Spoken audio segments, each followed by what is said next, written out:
Alors, pourquoi As a privilégié Magnussen plutôt que Grosjean? As l'explique avec Steiner, du coup. Est-ce qu'il avait envisagé de faire revenir Grosjean? Pas vraiment, parce que je savais qu'il venait de signer un contrat. Romain voulait changer de vie. J'ai appris à très bien le connaître au fil des années, il voulait changer de vie. Il a emmené toute sa famille aux US, il avait un autre projet de vie. Kevin, c'est Kevin, je savais qu'il n'avait pas vraiment de projet, il profitait de la vie, Romain avait son projet, il avait un contrat pluriannuel avec Andretti, donc il était très fier. Je ne pensais pas pouvoir le persuader. Ça aurait été difficile, je respecte le fait qu'il a 3 enfants, sa femme avec Kevin, c'est bien plus facile, il est comme moi. Il est plus comme moi.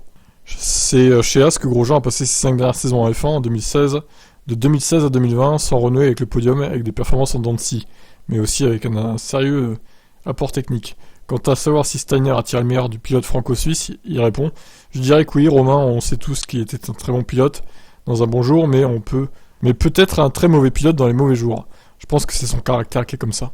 Parfois, quand il roulait pour nous, on se demandait comment est-ce qu'il a fait ça, quand il faisait un tour de qualif exceptionnel, mais aussi à Bakou, quand il est parti de la queue tout seul, ainsi qu'au Brésil accidenté lors de la mise en grille.